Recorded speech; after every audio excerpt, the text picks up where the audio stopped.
1, 2, 3, or 4. And just based on that, it'll automatically assign that port to the joystick. It's got many functions, which you can see by looking at the .h file. But the important ones are get x, get y. There's some for other axes too, throttle, twist axis if there is one. And then there's also functions for getting the value of each of the buttons, such as the trigger button, the top button, or any buttons on the base. And there's also a function where you can pass in a number and get the number corresponding to that button. There should actually be a parameter for that. Also worth mentioning is, whereas last year, if you read the input from the joystick, it would be a value between 0 and 254. This year, it's going to be a float between -1 and +1, where the middle is 0.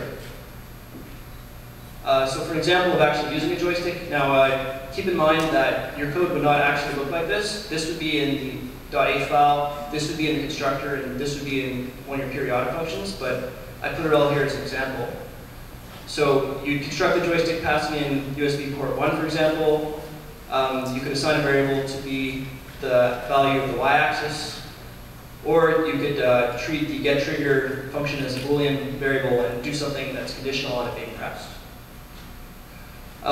As Eric mentioned before, there are a bunch of analog and digital inputs in the driver station, and these would be accessed through an instance of the driver station class.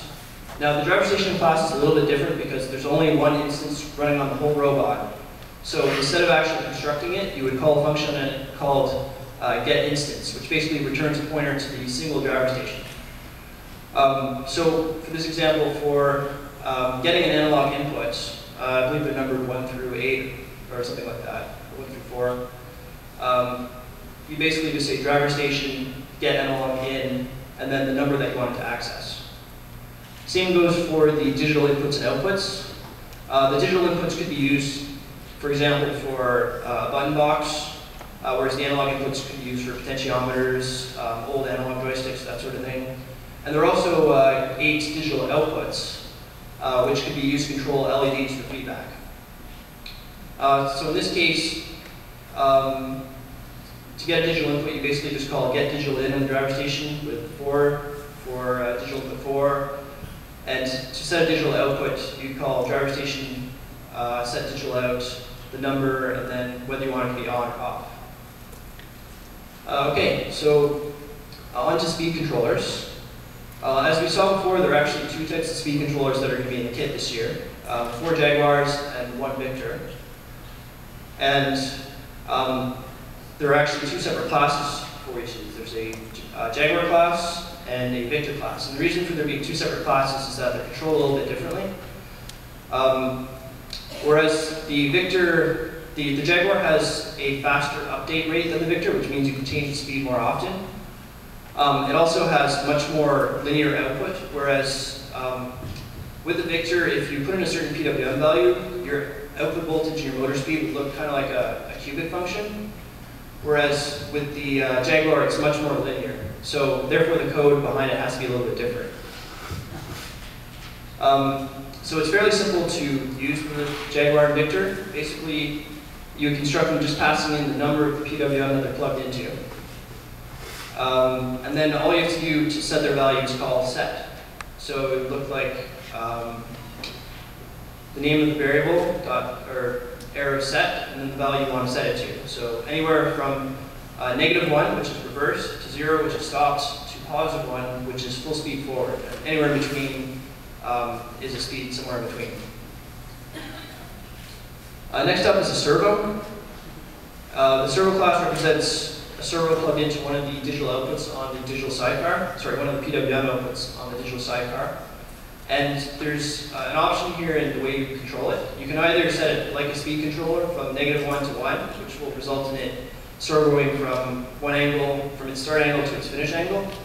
Or there's also a function where you can set the angle on it, where it will actually take an input, which is a number of degrees, and you can tell it to go 0 degrees or 90 degrees, and it'll go directly to that angle. As for the relay outputs, there is a relay class, and each instance of the relay class represents one instance, or one of the, a spike plugged into one of the 8 relay outputs. And these can be either forward, reverse, or off. So you construct it passing in the number of the relay, and then you set it to an enumerated value, which can either be relay, : K forward, or K off, or K reverse. As we mentioned before, the solenoids are actually separate from the relays this year, since you can control them using the solenoid breakout. And they essentially work very similar to the relay class. You construct it passing in the number of the solenoid to plug into, and basically you call set on it passing either true or false. True if it's on, false if it's off. Now in the case of a double solenoid, which is essentially basically a solenoid, a valve with a solenoid on either side, you actually have to use two solenoid classes, one to represent either side. On the robot itself, there are also 8 analog inputs, and these are 12-bit integers, or you can also get them as a floating point voltage. So you construct it passing in the number, again, of the analog input, and then there are 2 functions you can call to get the value. You can either call getValue, which returns a 16-bit integer, which is really just a number between negative 2048 to positive 2047, since it's only 12 bits and not 16. Or you can call getVoltage, which returns a float between -10 and 10 volts. Although in reality, since the system is limited to 0 and 5 volts, it'll just be between 0 and 5. There are also some general purpose input-outputs on the digital sidecar. Once again, you construct them just passing in the number of the input, the number of the output.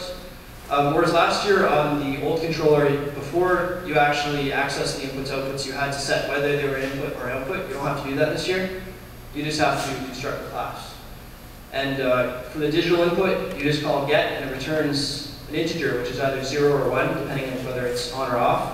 And for the digital output, you basically just call set with 1 or 0, once again, representing whether it's on or off. Okay, so that's all the basic classes of WPI-lib. And now, WPI has also written a bunch of classes which make things really easy.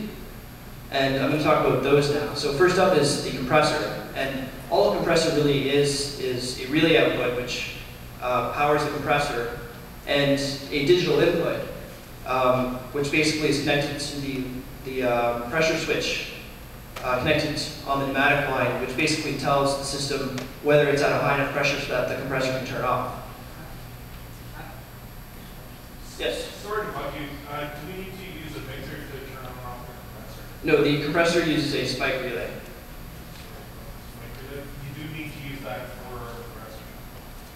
You need to use the actual spike, but you don't need to use the relay class. So in this case, you wouldn't need to actually use a relay class or a digital input class.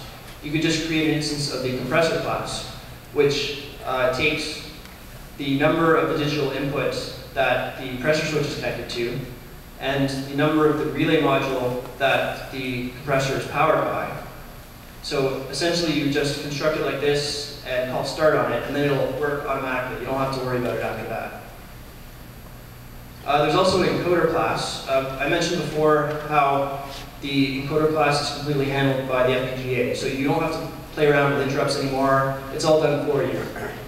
So essentially you construct an instance of the encoder class, passing in the number of the digital input. It can be any of them. It's not limited to a specific one on the digital sidecar.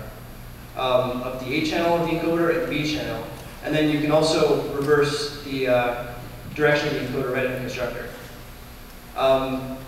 So there are some important functions as well. There's the start function, which has to be called for the encoder to start working. Get will basically return the number of ticks that the encoder has counted, either positive or negative since the last reset. Reset will reset that count to 0. And then get period basically returns in microseconds the width of the encoder pulse. So if you were to invert it and then multiply by 1,000,000, you'd actually get the number of pulses per second. So you can use it to count the speed of whatever's attached to the encoder. Next up is the gyro. It's basically used to measure angular rotation speed, and it's an analog input. But instead of using an analog channel directly,